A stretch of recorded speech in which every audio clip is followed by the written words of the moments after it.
5/9/68 के दूसरे पेज के मध्य में बात चल रही थी।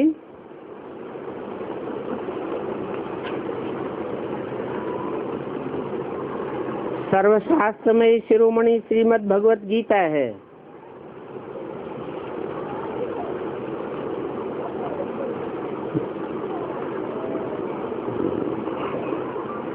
शास्त्र कहा जाता है शासन करने वाले विधान को।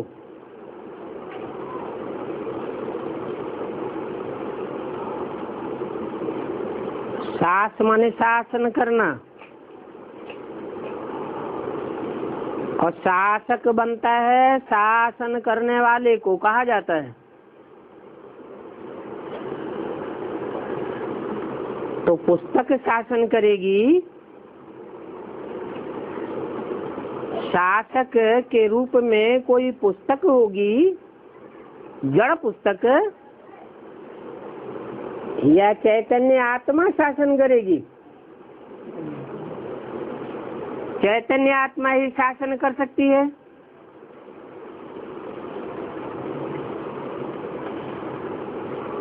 उन शासन करने वाले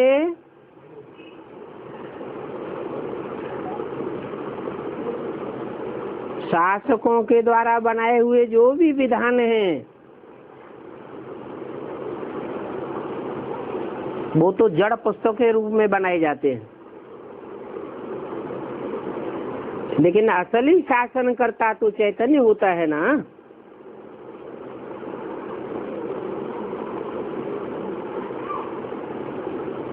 तो दुनिया में जितने भी अच्छे से अच्छे शासक हुए हैं,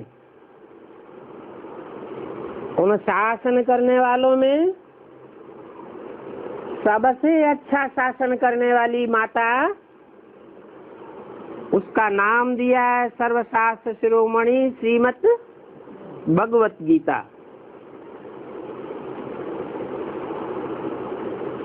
और वो भगवत गीता भी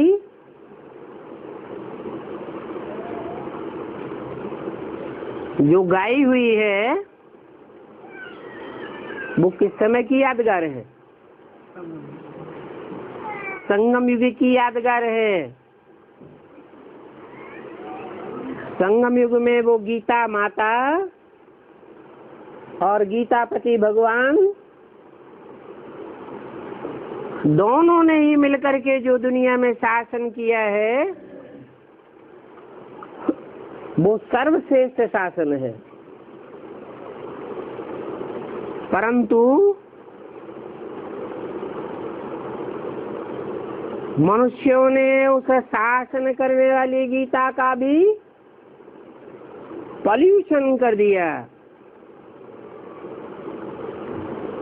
जिसे दुनिया में नेचर कहा जाता है, प्रकृति कहा जाता है। भगवान को प्रकृति पति कहा जाता है। प्रकृति हमारी माता है, परंतु जब प्रकृति का पुरुष से कनेक्शन लोप हो जाता है, जो परम पुरुष कहा जाता है,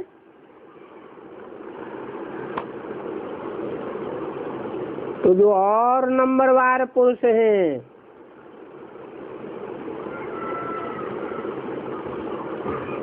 नर हैं, जो गीता को पॉल्यूट करते हैं,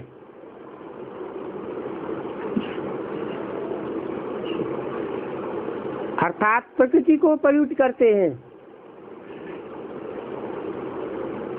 नेचर को पॉल्यूट करते हैं, उससे फिर 5 तत्वों का पोल्यूशन बढ़ता है। वो 5 तत्व भी वास्तव में कोई जड़ मात्र नहीं है। जल वायु अग्नि आकाश, शास्त्रों में लिखा है ये देवताएं हैं, जिनको रावण संप्रदाय ने अपने कंट्रोल में किया हुआ था। रावण ने उन देवताओं को भी, जल वायु अग्नि आकाश, इनको भी अपनी चारपाई की पाटी से बांध कर रखा था। लेटे लेटे ही इशारा करता था,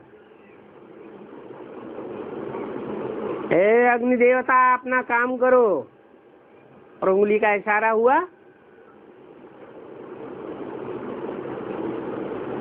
सारे शहर में लाइट अपना काम करती है।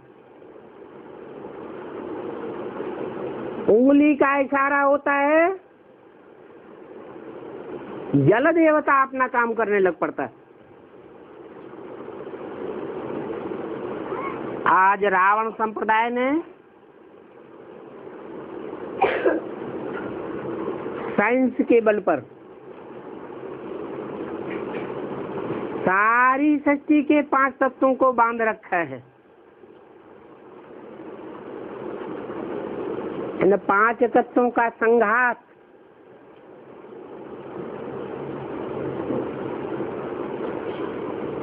प्रकृति माता है।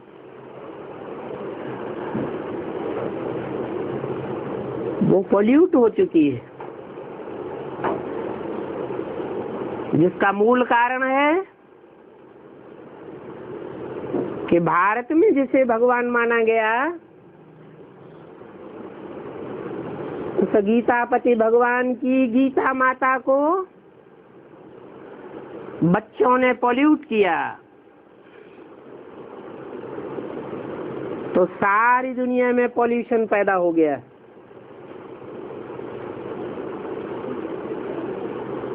जो भी मनुष्य सृष्टि रूपी झाड़ है, जो भी मनुष्य मात्र है, उस झाड़ में पहला पत्ता कौन है? कृष्ण की आत्मा। कृष्ण की आत्मा से ही ये फाउंडेशन चालू होता है, जिसके कारण आज सारे भारतवर्ष में लोग कृष्ण को भगवान माने बैठे हैं, परम पिता समझते हैं, परमेश्वर समझते हैं। वास्तव में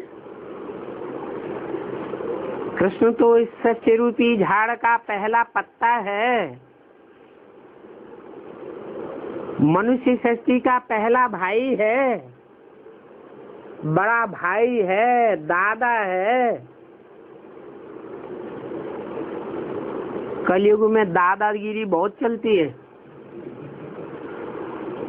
गांव-गांव में, शहर-शहर में, दुनिया में, बड़े-बड़े महानगरों में, जो महान देश कहे जाते हैं, उनमें भी अमेरिका जैसे दादागिरी दिखाई रहा है।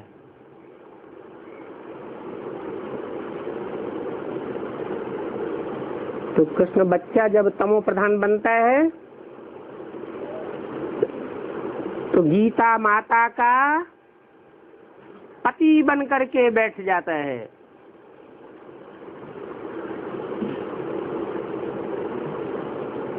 कृष्ण बच्चा भी समझता है ये गीता मेरी मुट्ठी में है, मेरे कंट्रोल में है।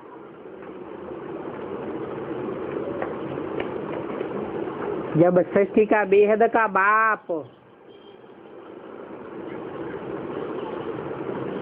और उसके संबंध में रहने वाला बेहद का बच्चा जब ऐसे वाइब्रेशन बना लेता है, तो सारी सृष्टि में, घर घर में, एक एक परिवार में जो भी बच्चे पैदा हो रहे हैं, वो सब खुदा न खास्ता अगर बाप न रहे या बाप विदेशी बन जाए या कहीं खो जाए तो वो बच्चा माता को अपने कंट्रोल में करके बैठता है। घर घर में माताएं कंट्रोल रहे, माताएं भी उस बच्चे से प्रभावित है।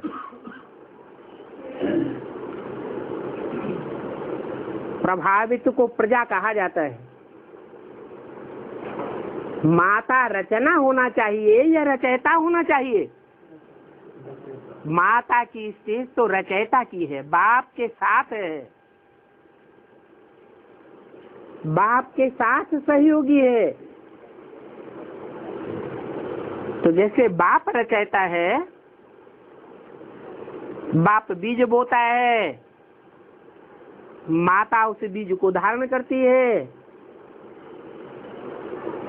9 महीने पालन करती है, जन्म का दुख भोगती है। जो पालना बाप नहीं कर सकता है वो पालना माता करती है। शिशु की पहली पढ़ाई लिखाई जो कोई टीचर नहीं कर सकता प्यार से, वो माता ही करती है।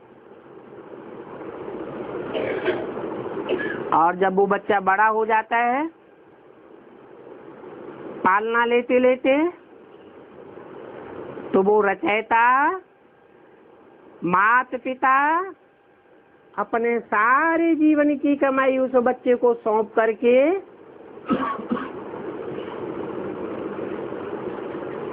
चले जाते हैं।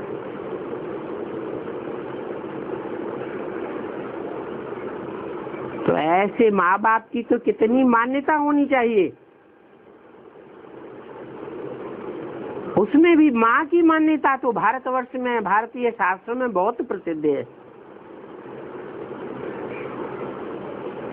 माता के लिए खास कहा जाता है, माता को माता न भवति।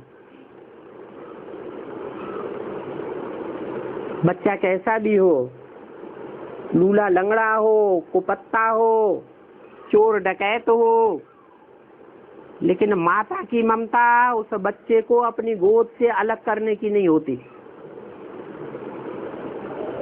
उस बच्चे को ममता दे में पालना देती रहती है। आज नहीं तो कल सुधर जाएगा। इतना त्याग माता के अंदर होता है। उसी माता को बच्चे अपने कंट्रोल में लेकर के बैठते हैं। ऐसे कंट्रोल में लेते हैं जैसे कि उस माता के पति बनकर के बैठे हुए हो। ये तो घोर अनर्थ हो गया। भारतवर्ष में जब ऐसी हालत हो जाती है कि कृष्ण को ही गीतापति भगवान मान लिया जाता है, तो सब भारतवासियों की दुर्गति नहीं होगी तो सदगति होगी, और भारतवासियों की दुर्गति होगी तो सारी दुनिया की दुर्गति कोई रोक नहीं सकता। सब धर्म दुर्गति को पाए हुए हैं, सब की मेंटलिटी नीचे गिरी हुई है। ये रहस्य भगवान बाप आकर के खोलते हैं। बच्चे, गीता का भगवान इस मनुष्य सृष्टि का पहला पत्ता कृष्ण नहीं है, बल्कि उस पहले पत्ते को जन्म देने वाला गीतापति भगवान है।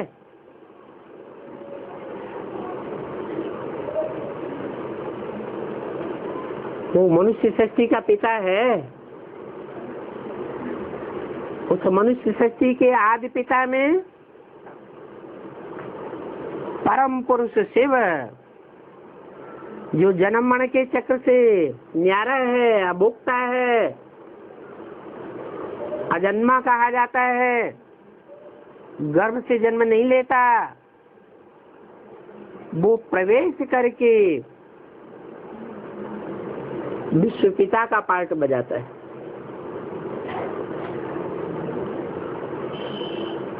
इसलिए गीता को सर्वशास्त्रमयी शिरोमणि कहा जाता है। वो विश्व पिता है।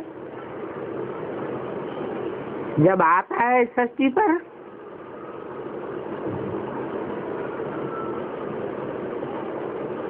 तो इस षष्ठी पर सारे विश्व का पालन पोषण का कार्यभार करता है, अपने हाथ में लेता है। और माता भारत में घर संभालती है। माता का काम ही होता है घर संभालना। भारत को माता कहा जाता है।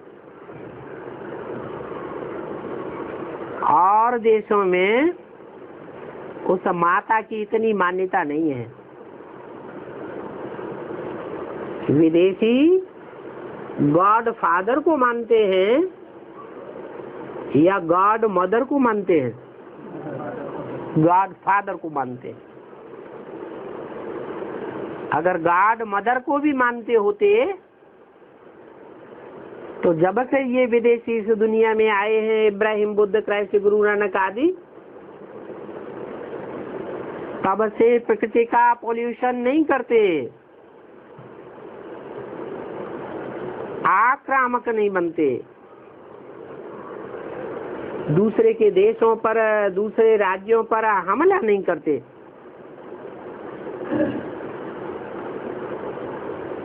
इन विदेशियों के प्रभाव में भगवान बाप का पहला बच्चा कृष्ण आ जाता है। पहला पत्ता जब प्रभावित होता है, जो आदि सनातन देवी देवता धर्म का पहला पत्ता है, तो सारा भारत प्रभावित हो जाता है। सभी भारतवासी प्रभावित हो जाते हैं। जो भी 33 करोड़ देवताएं गाए हुए हैं भारत के, वो सब एक एक करके विदेशियों की चपेट में आते हैं, प्रभाव में आते हैं और दूसरे दूसरे धर्मों में कन्वर्ट होते जाते हैं। भारतवासी ही दूसरे धर्मों में कन्वर्ट हुए। जो दूसरे धर्म के पक्के हैं, जो आत्माएं द्वापर युग से डायरेक्ट ऊपर से आती हैं और धर्मों में अपना राज्य जमाती हैं और देशों में पनपती हैं, वो आत्माएं कभी कन्वर्ट नहीं होती। क्रिश्चियंस कभी हिंदू नहीं बने होंगे, बौद्धी कभी हिंदू नहीं बने होंगे, मुसलमान हिंदू नहीं बने होंगे, लेकिन भारतवासी 2500 साल की हिस्ट्री बताती है।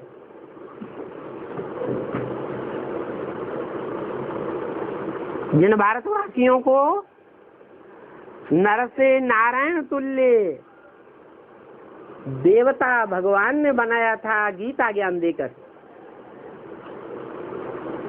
गीता में ज्ञान ही है।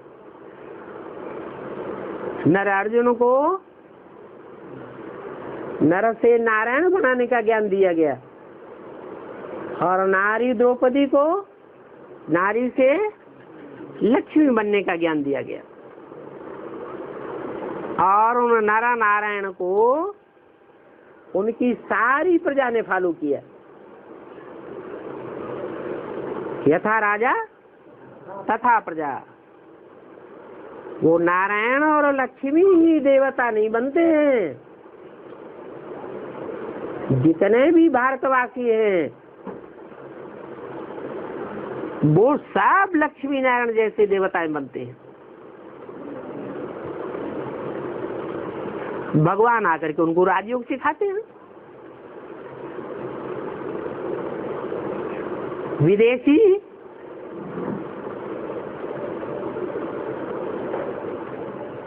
भगवान को पूरा पहचान नहीं पाते। क्योंकि पूर्व जन्मों के कर्म ऐसे किए हुए हैं जिनके एवज में उनको ऐसी बुद्धि मिलती है कि भगवान की गहराई से जो पहचान होनी चाहिए वो नहीं पहचान पाते।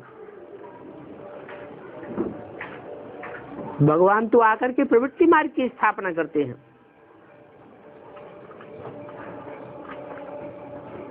ये जो भी विदेशी हैं, विधर्मीय हैं, वो सब निवृत्ति मार्ग को फॉलो करने वाले हैं,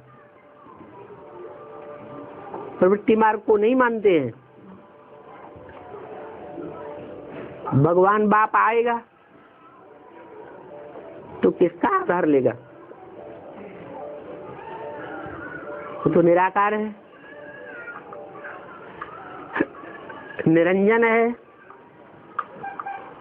उसको पापों का अंजन, पापों का काजल नहीं लगता है, क्योंकि वो अकर्ता है। अच्छे बुरे कर्मों का लेप छेप उसको नहीं लगता। ज्ञान का सागर है, सागर भी न करें कहें, ज्ञान सूर्य कहें।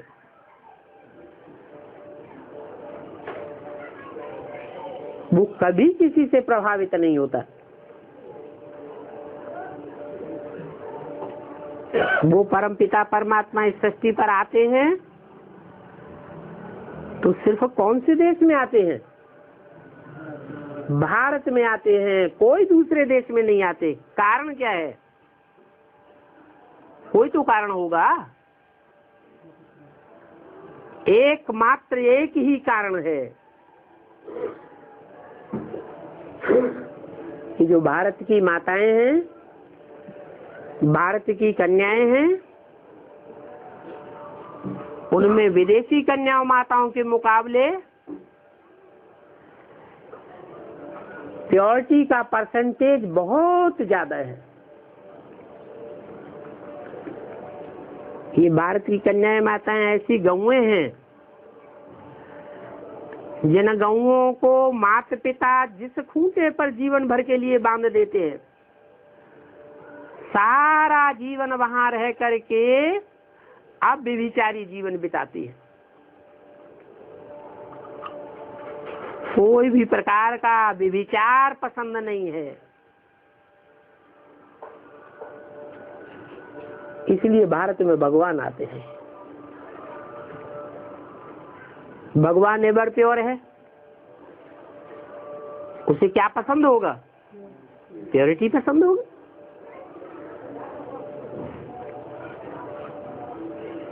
तो बाप आकर के एक ही संदेश देते हैं। वो संदेश कन्याओं माताओं के द्वारा सुलभ होता है। कन्याएं माताएं ही अपने जीवन चरित्र से, अपने मुख की आवाज से, अपनी भगवतमयी दृष्टि से, वाइब्रेशन से जो पवित्रता को संचार करती है जीवन में, वो कोई पुरुष मात्र नहीं कर सकता। उन माताओं में जरूर कोई 100% श्रेष्ठ से श्रेष्ठ माता भी होगी, जिसका नाम अभी दिया। क्या नाम दिया? सर्वशास्त्रमयी शिरोमणि श्रीमद् भगवत गीता।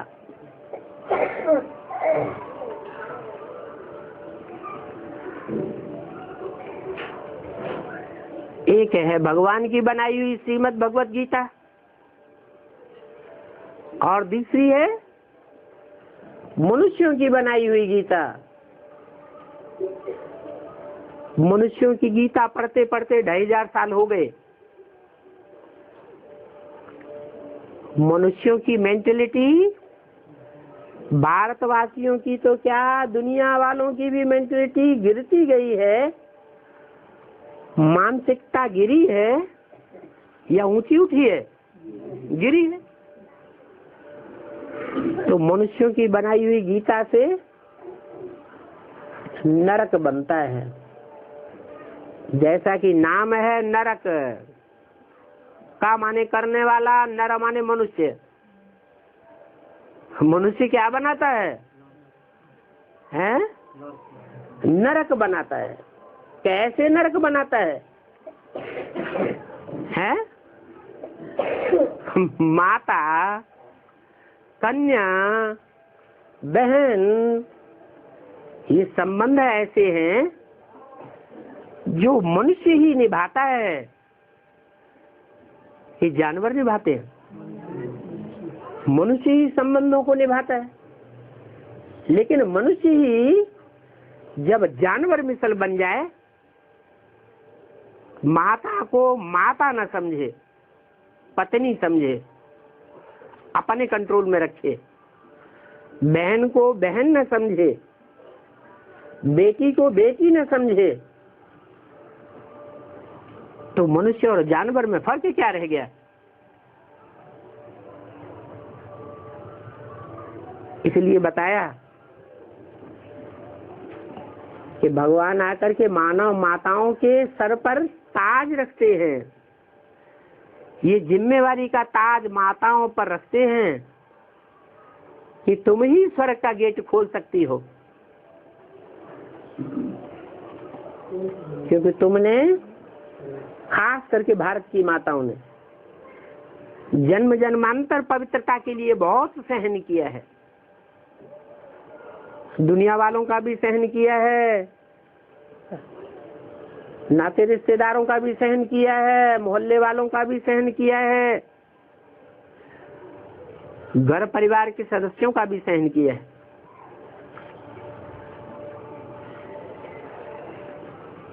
इसलिए भारत की माताओं के ऊपर ये ताज भगवान ने रखा कि तुम ही स्वर्ग का गेट खोल सकती हो। पुरुष नहीं खोल सकते। जब पुरुष खोल नहीं सकते तो फिर पुरुषों को ज्ञान सुनाने का हक है? नहीं है। लेकिन प्रश्न ये पैदा होता है कि पुरुषों को ज्ञान सुनाने का भी हक नहीं, क्योंकि मुख पवित्र नहीं है। उसे कमल मुख नहीं कह सकते, कमल नेत्र नहीं कह सकते, कमल हस्त, कमल पाद नहीं कह सकते, क्योंकि इंद्रियों से पवित्र नहीं बने हैं। मनसा ही पवित्र नहीं है। मन तो इंद्रियों में सबसे मुखिया है ना, और मुखिया ही पवित्र नहीं है तो उसके संगी साथी हाँ पवित्र ही रहेंगे। तो ये पवित्रता का बीड़ा, पान का बीड़ा उठाने के लिए नंबरवार माताएं आगे आती है। उन माताओं में कोई अव्वल नंबर माता भी होगी। कौन होगी? है? अव्वल नंबर माता वो ही हो सकती है जो सर्वशास्त्रमयी शिरोमणि श्रीमत भगवत गीता गाई हुई है। ये गायन संगम युग का है। नारी से पुरुषार्थ करके पहले नंबर में लक्ष्मी का पद प्राप्त किया है।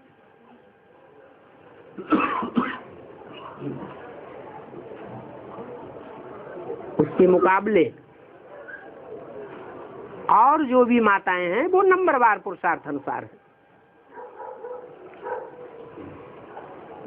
इसलिए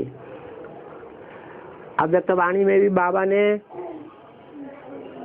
हम बच्चों को आदेश दिया, अभी क्या करना है? 70-71 साल तो बीत गए पुरुषार्थ करते करते। डायरेक्शन मिला भगवान का, पवित्र बनो, योगी बनो। कहाँ तक पवित्र बने, कहाँ तक योगी बने?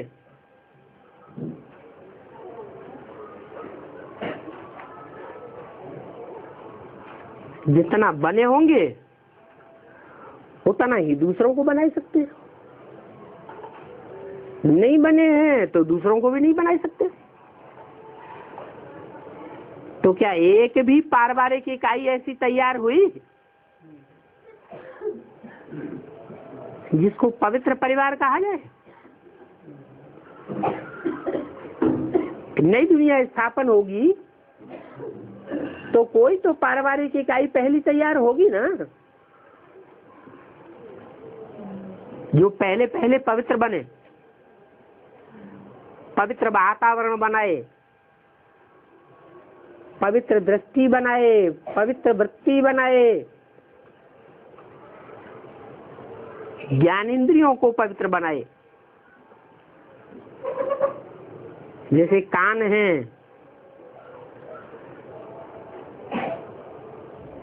कान अच्छा भी सुनते हैं और बुरा भी सुनते हैं। पवित्र कान किनको कहेंगे? है जो अच्छा ही सुनने के आदी हो। अगर कोई बुरा सुनाता भी है तो एक कान से सुने, दूसरे कान से निकाल दे। अंश मात्र भी उन सुनी हुई खराब बातों से प्रभावित न हो तो कहेंगे कान पवित्र है। जैसे भारत में गाया जाता है, सदगुरु निंदक ठौर न पावे। तो सदगुरु की अगर थोड़ी भी ग्लानि कोई सुनाए और सुनी हुई बातों को धारण कर लिया और दूसरों को सुनाया तो प्रभावित कहेंगे या नहीं कहेंगे? है? प्रभावित हुआ। अगर प्रभावित न हुआ होता तो दूसरों को सुनाने की क्या जरूरत? दूसरों को सुनाते हैं, इसका मतलब एडवर्टाइजमेंट करते हैं। किस बात का? गुरु की ग्लानि का एडवर्टाइजमेंट करने में लगे हुए हैं। तो उन ग्लानि की बातों से प्रभावित हुए तब तो ऐसे कार्य में लगे हुए हैं। तो कान व्यभिचारी बन गए।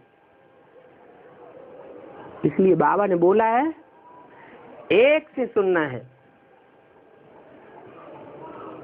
अगर औरों से भी ज्ञान सुना तो ज्ञान भी व्यभिचारी हो जाएगा। मान लो दुनिया में 8-10 बड़े बड़े धर्म हैं जो फैले हुए हैं और उन धर्मों के फैलाने वाले 10 धर्म पिताएं हैं।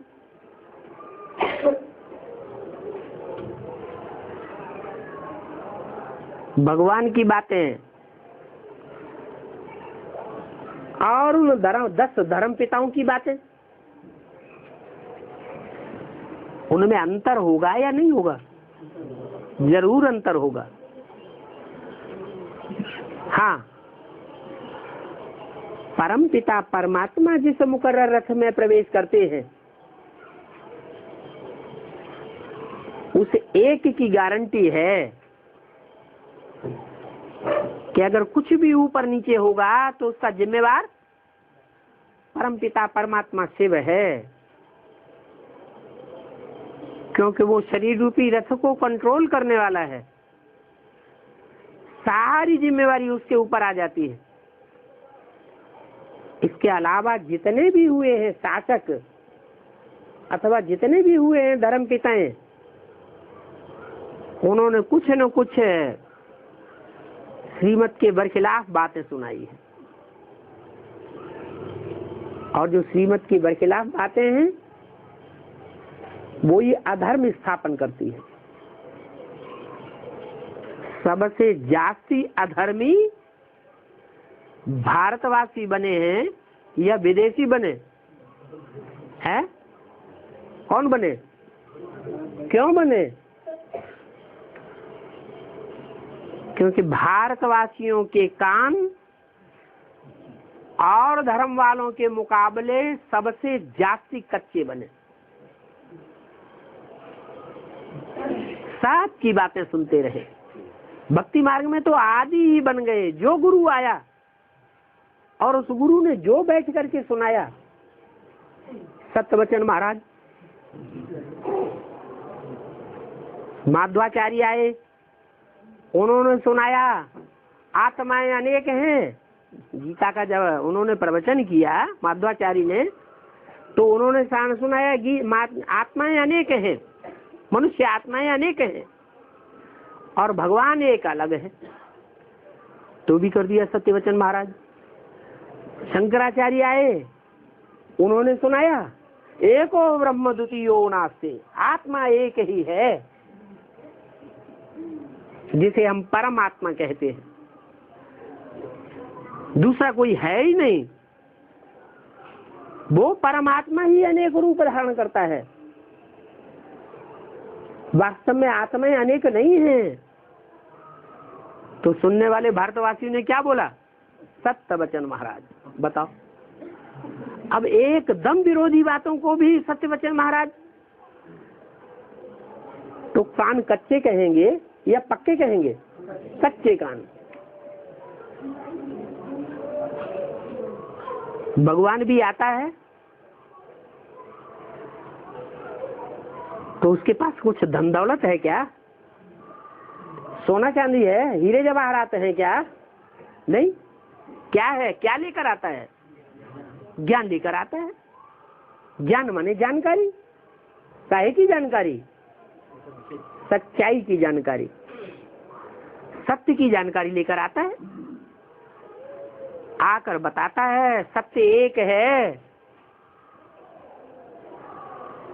बल क्रिश्चियन लोग कहते हैं गॉड इज ट्रुथ। सत्य को भगवान कहा जाता है। हिंदू भी कहते हैं सत्यम शिवम सुंदरम। लेकिन वो सत्य कौन है? अरे कोई है या सारे ही सत्य है? सबको धर्मराज की सीट पर सुप्रीम जस्टिस बना के बैठा दिया जाए। सत्य की परिभाषा कौन बताएगा? जो सदा सत्य है वो ही आकर के सत्य की परिभाषा बताता है। उसको सदा शिव कहा जाता है। वो सदा शिव इस सृष्टि पर जब आते हैं तो सबसे जास्ती महिमा किसकी करते हैं?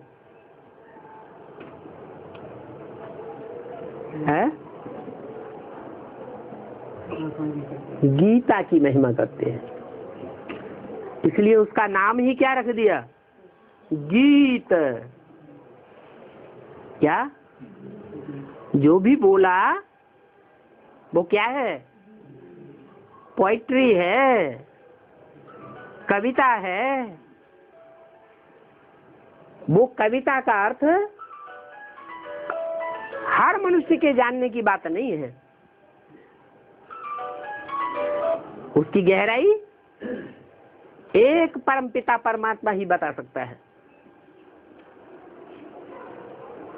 इसलिए वो टीचर भी है। गीता माता के रूप में सृष्टि पर आता है तो जरूर गीता माता का भी प्रैक्टिकल रूप चाहिए। यज्ञ के आदि में दो माताएं थी।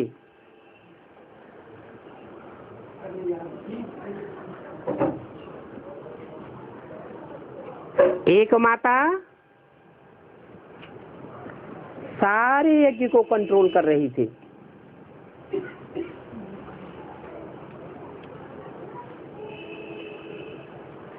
उसमें शिव प्रवेश भी होते थे।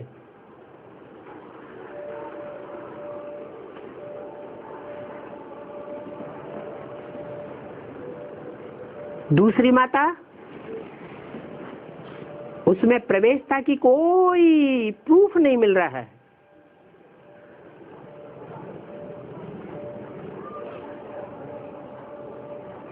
लेकिन वो माता प्योरिटी में अव्वल नंबर साबित होती है।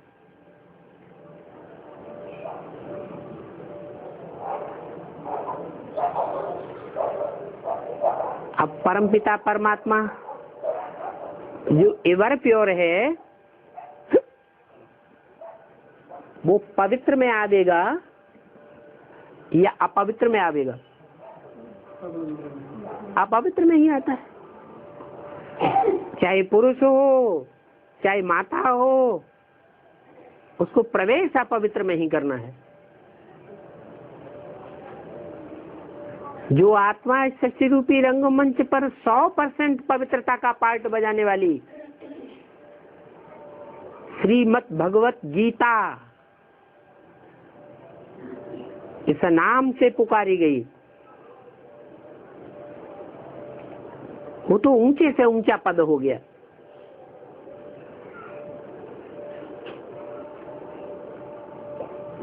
वो तो वैष्णवी शक्ति हो गई। विष्णु को फॉलोअर्स आज भी भारत देश में बहुत श्रेष्ठ माने जाते हैं। वैष्णव संप्रदाय, उनकी क्या चीज प्रसिद्ध है? प्योरिटी, पवित्रता। विष्णु से ही बनता है वैष्णव, जैसे ब्रह्मा से बनता है ब्राह्मण, शिव से बनता है शैव। फॉलोअर्स या बच्चे के अर्थ में एक मात्रा बढ़ जाती है। विष्णु का अर्थ ही है नो विष, जिसमें विषय विकार का नाम निशान भी नहीं है।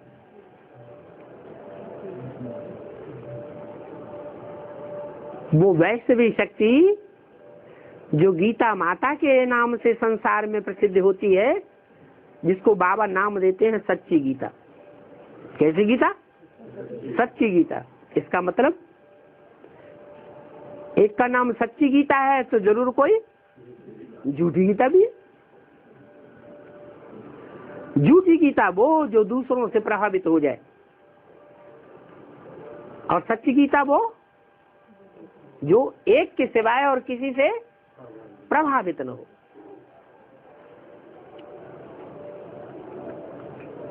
सृष्टि का फाउंडेशन पड़ता है, तो नई सृष्टि के फाउंडेशन में नई सृष्टि की पालन करता, शासन करता, जो घर परिवार की पालन करने वाली हो, उसका नाम क्या हुआ?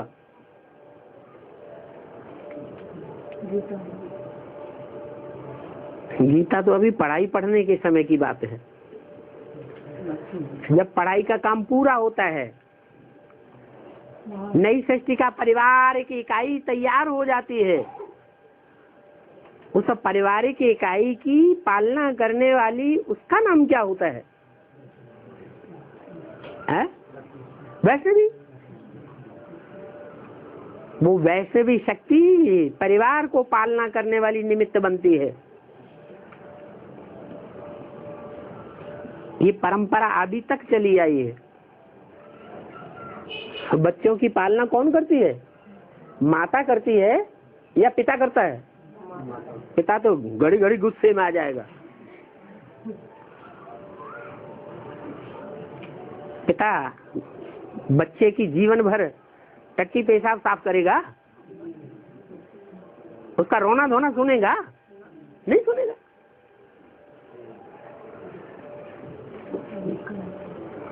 माता में सहन शक्ति होती है। जिन माताओं कन्याओं में सहन शक्ति है, वो ही भारत का प्रतीक है। वो भारत माताएं ही नंबरवार हैं।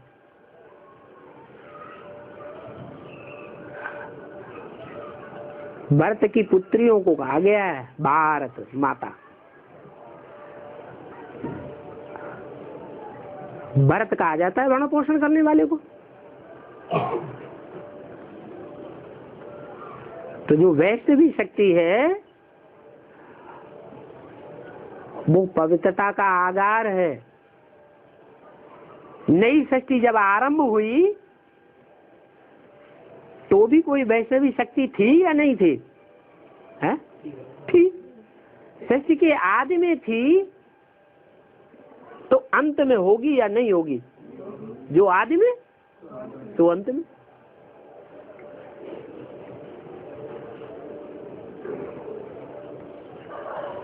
वो ही आत्मा है जो संगम युग में संगम युगी लक्ष्मी नारायण बनती है, संसार में पहली पहली पारिवारिक इकाई की रचना करने के निमित्त बनती है। वो ही आत्माएं जन्म लेते लेते लेते लेते अंतिम जन्म में आकर के ऐसा पवित्र युगल बनती है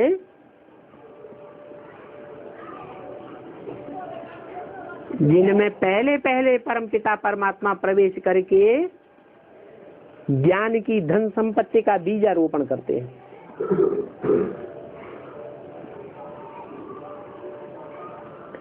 एक ज्ञान होता है सुनने सुनाने वाला, क्या पंडित लोग होते हैं, शास्त्री लोग होते हैं, विद्वान आचार्य होते हैं, क्या करते हैं? शास्त्रों को सुनते हैं, पढ़ते हैं और सुनाते हैं, या उनके मर्म को समझते हैं। शास्त्रों का सार तो सिवाय भगवान के और कोई सुना ही नहीं सकता। भगवान ही आकर के वेदों शास्त्रों का रहस्य खोलते हैं। तो एक ज्ञान होता है सुनने सुनाने का, और एक ज्ञान होता है जीवन में सुनने सुनाने के बाद जीवन में पहले धारण करना और धारण करके दूसरों को धारण कराना। तो एक है असली ज्ञान और एक हुआ नकली ज्ञान। भले ईश्वर का ही सुनाया हुआ ज्ञान क्यों न हो, लेकिन अगर सुनने सुनाने तक सीमित है, समझने समझाने और धारण करने कराने के तक विस्तार को नहीं पाया है, तो वो रावण का ज्ञान है या ईश्वरीय ज्ञान है? रावण का ज्ञान है। रावण तो बहुत प्रकांड विद्वान था। चित्रों में दिखाते हैं हाथ में, रावण के हाथों में वेद शास्त्र होते हैं। वेद शास्त्रों का प्रकांड विद्वान कहा जाता है। इतना प्रकांड विद्वान था कि शास्त्रों में लिखा हुआ है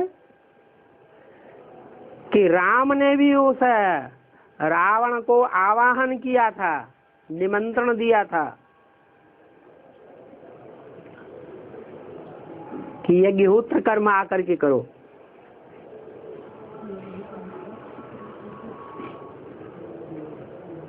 उन्होंने भी मान्यता तो दी,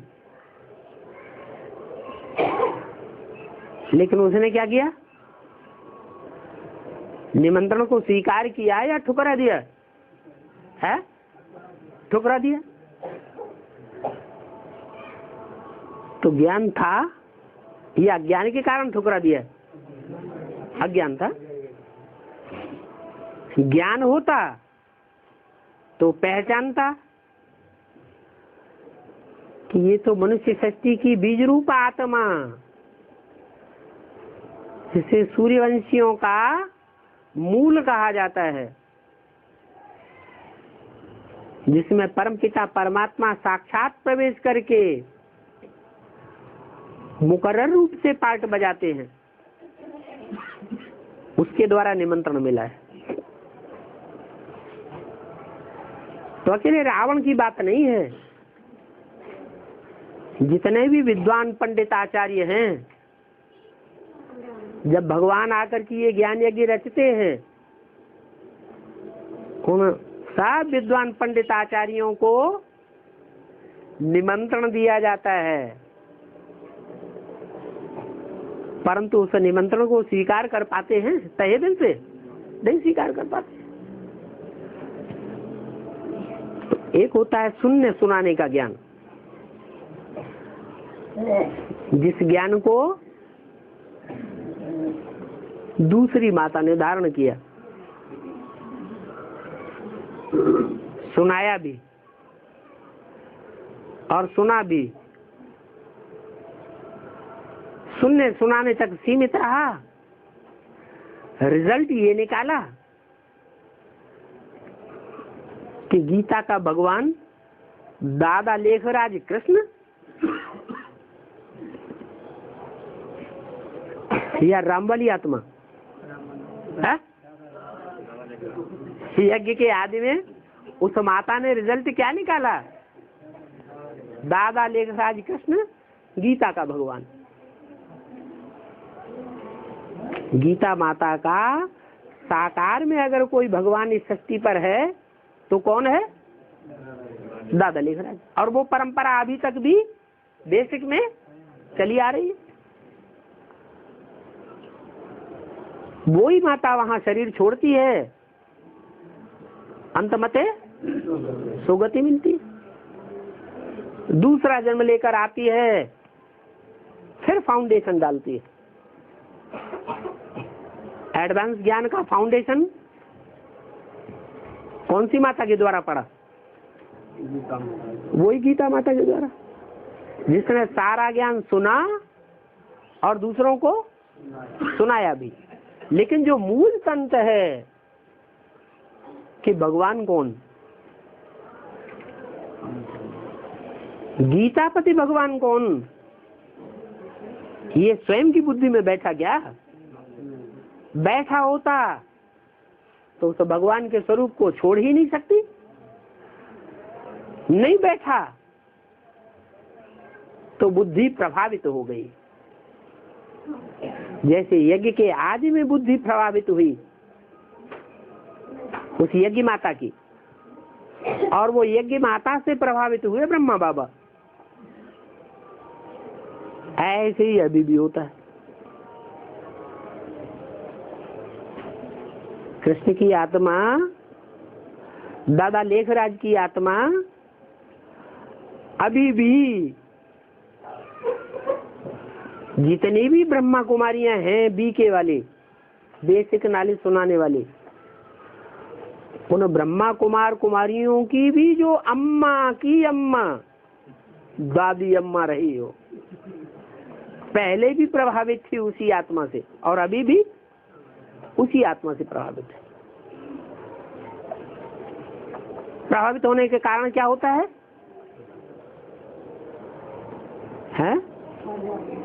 प्रभावित होने का कारण है गहराई तक ज्ञान की समझ नहीं है, बच्चा बुद्धि होने के कारण। वो आत्मा राम वाले व्यक्तित्व में भी प्रवेश करती है और उस माता में भी प्रवेश करती है। राम वाले व्यक्तित्व में प्रवेश करती है तो नाम पड़ता है चंद्रशेखर, पड़ता है ना, चंद्रभाल। फिर वही कृष्ण वाली आत्मा महाकाली में भी प्रवेश करती है। मस्तक में चंद्रमा दिखाया जाता है, वही अधूरा बने। वो माता किससे प्रभावित है? कृष्ण वाली आत्मा से प्रभावित है।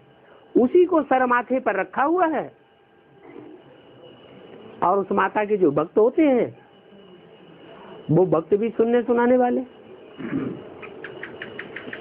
जब भक्ति करते हैं, भक्ति में लीन होते हैं तो जय माता दी करेंगे, पिताजी को पूरा ही भूल जाते हैं, पता ही नहीं पिताजी है भी या नहीं है।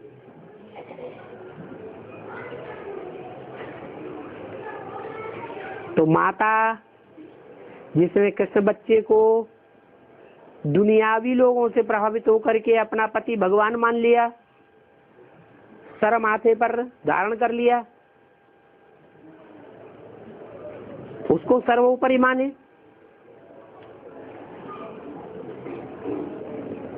तो विनाश करेगी या स्थापना पालना करेगी? विनाश की कारण बन जाती है महाकाली। और एक दूसरी माता भी थी जिसने दादा लेखराज ब्रह्मा के साक्षात्कारों का क्लैरिफिकेशन सुना, बुद्धि में धारण किया, बोला किसी से नहीं,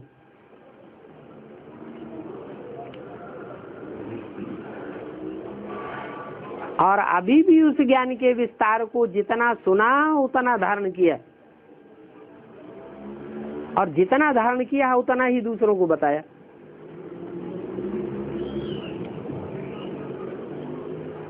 जब एडवांस ज्ञान सुनेगी, क्योंकि एडवांस पार्टी को डायरेक्शन मिला है, क्या करो, विजय माला का आवाहन करो।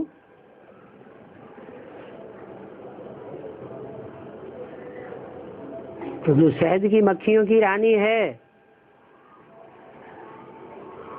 उसका जब आवाहन होगा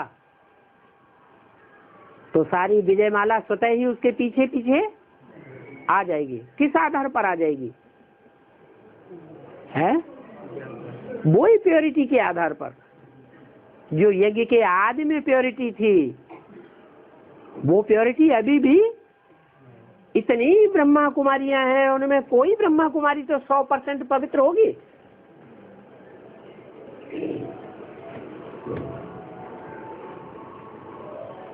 कोई तो चंद्रवंशियों के बीज कोई ऐसी कन्या कुमारी होगी, क्योंकि माताएं तो उतनी पवित्र नहीं होती है, लेकिन कुमारियां तो पवित्र होती हैं।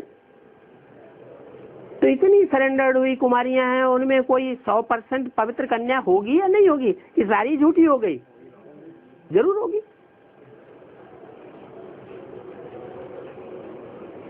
उसके पीछे ढेर सारा हुजूम है। वो एक शहद की मक्खी निकलेगी, उसके पीछे पीछे सारा झाड़ आ जाएगा, और सारी दुनिया में रेवोल्यूशन हो जाएगा। ये रेवोल्यूशन की शुरुआत पहले ब्राह्मणों की दुनिया से होगी। अभी बेसिक ब्राह्मणों की दुनिया में रेवोल्यूशन क्यों नहीं हो रहा है?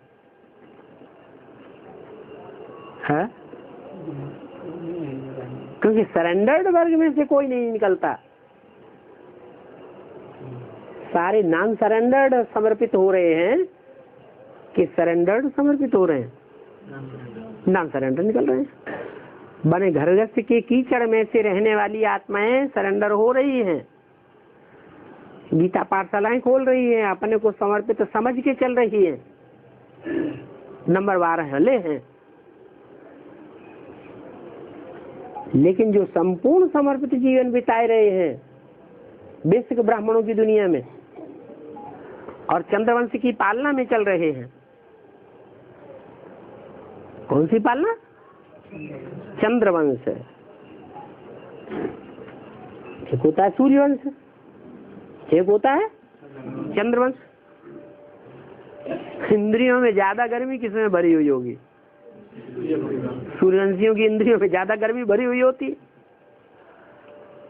और चंद्रवंशियों में ठंडापन होना चाहिए। आदि से ही ब्रह्मा की आत्मा ठंडा पाठ बजाती आई है, सहनशीलता का पाठ बजाती आई है। एक भी ब्रह्मा कुमार कुमारी नहीं होगा जिसने ब्रह्मा बाबा के जीवन में थोड़ा भी अनुभव किया होगा। वो कभी ये नहीं कहेगा कि ब्रह्मा बाबा ने हमको दृष्टि मात्र से भी दुख दिया।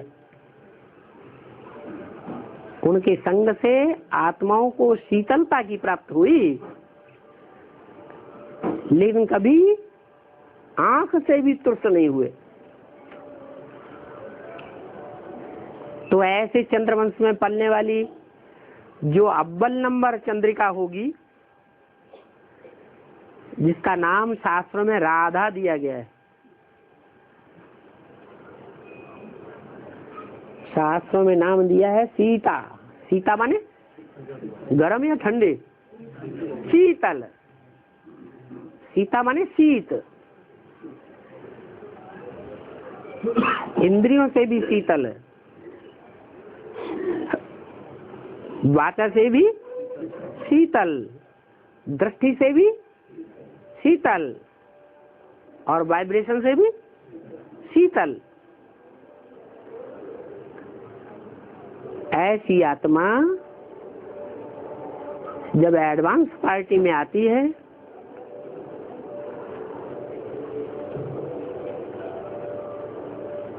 और पालना के निमित्त बनती है, ऐसी पालना के निमित्त बनती है जो सूर्यवंशियों में श्रेष्ठ आत्माओं का संगठन बनता है, उस संगठन की पालना के निमित्त बनती है। सूर्यवंशियों में श्रेष्ठ आत्माएं कितनी है? 8 ही है, जिन्हें हस्तदेव कहा जाता है। सेमी देव नहीं, 15.5 कला वाले देव नहीं। जो 15.5 कला बनेंगे वो कन्वर्ट होने वाले ब्राह्मण देव होंगे या अपने धर्म के सदैव पक्के रहने वाले होंगे? 15.5 कला भी होंगे तो जरूर कन्वर्ट होंगे। जो पूरे 16 कला संपूर्ण बनते हैं और इसी जन्म में बनते हैं, इसी जन्म में नई दुनिया का फाउंडेशन लगाने के निमित्त बनते हैं, वो ऐसी 8 श्रेष्ठ आत्माओं के पारिवारिक इकाई को पालना देने के निमित्त बनती है। वो पालना सच्ची गीता की है, झूठी गीता की नहीं होती। इसलिए मुरली में भी बोला है, गीता तू सच्ची गीता है। सच्ची सच्ची पालना देने वाली तो वो गीता है जो नई दुनिया का फाउंडेशन लगाती है। उसके लिए बोला गया है सर्वशास्त्रमयी शिरोमणि श्रीमद् भगवत गीता। अपने कर्मों से श्रीमत दिखाती है, वाचा से उतना नहीं। कैसे लोगों के ऊपर प्रभाव पड़ता है? कर्मों के आधार पर प्रभाव पड़ता है, दृष्टि के आधार पर प्रभाव पड़ता है। वातावरण वायुमंडल जो बनाती है उस वायुमंडल से प्रभाव पड़ता है। तो ऐसी गीता है ईश्वर की मत। एक होती है ईश्वरीय मत और दूसरी होती है आसुरी मत। मत माने बुद्धि, अकल। तो आसुरी मत, ईश्वरीय मत और दैवी मत, 3 प्रकार की मतें हैं। ईश्वरीय मत सिर्फ संगम युग में मिलती है और युगों में ईश्वरीय मत नहीं मिलती, न सतयुग में, न त्रेता में, न द्वापर में, न कलयुग में। और आसुरी मत है द्वापर कलयुग में मिलती है और संगम युग में नहीं मिलती है। अगर संगम युग में मिलती नहीं है तो फिर कन्वर्ट होने वाले ब्राह्मण कहाँ से पैदा हो गए? ब्राह्मण से देवता कन्वर्ट होने वाले सेमी देवता कैसे बनेंगे? कहाँ बन रहे हैं? अभी बन रहे हैं। एक की बातें नहीं सुनेंगे, जिनसे भी बातें करेंगे, इधर बातें करेंगे, उधर बातें करेंगे, रज रज की बातें करेंगे। ऐसे बातें करेंगे जैसे इनकी बातें आपस में सच्ची हैं और बाकी सारी दुनिया झूठी है। तो आसुरी मत संगम युग में भी है, आसुरी मत द्वापर कलयुग में भी है, लेकिन सतयुग त्रेता में आसुरी मत नहीं होती। और दैवी मत द्वापर कलयुग में दैवी मत नहीं होती। और कहाँ होती है?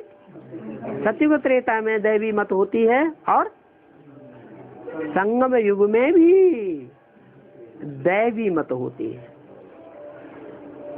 कैसे? क्या प्रूफ है?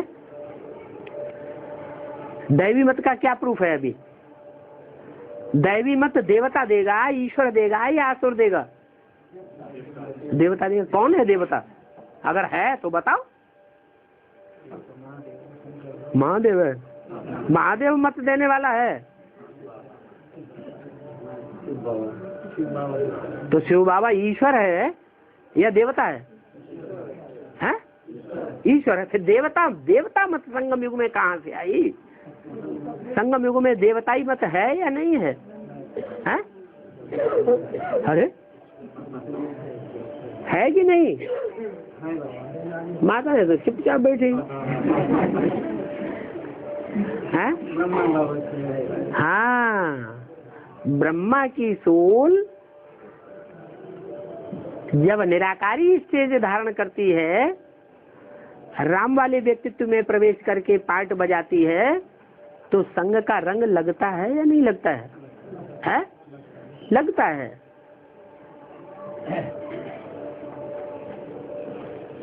तो जो भी मति आती है उस समय, वो मति श्रेष्ठ मति है या दुष्ट मति है? श्रेष्ठ मति आती है। और वो जो भी उस मति से धारण करेगी, क्योंकि देवात्मा है, 100% देवात्मा है, 16 कला संपूर्ण। वो आत्मा जब भी जाती है गुलजार दादी में वाणी चलाती है, तो एक भी महावाक्य ऐसा नहीं होता है जो ईश्वर की वाणी मुरली के बरखिलाफ हो। कोई ऐसा वाक्य निकला अव्यक्त वाणी का जो मुरली के महावाक्य को काटने वाला हो? किसी ने पढ़ा?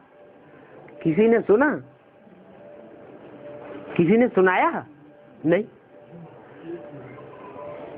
लेकिन एक अंतर है उस वाणी में, मुरली में और अव्यक्त वाणी में। क्या अंतर है? मुरली है ज्ञान की वाणी और अव्यक्त वाणी है धारणा की वाणी। धारणा देवता में होगी या भगवान में होगी? भगवान अगर धारणा करने लगे तो फिर पापी सृष्टि का विनाश हो ही नहीं सकता। भगवान के ये गुण नहीं है। क्या? सर्वगुण संपन्न, 16 कला संपूर्ण, संपूर्ण अहिंसक, मर्यादा पुरुषोत्तम, ये देवता के गुण हैं। जो भगवान का पार्टधारी है, उस भगवान के पार्टधारी के ये गुण नहीं है। ओम शांति।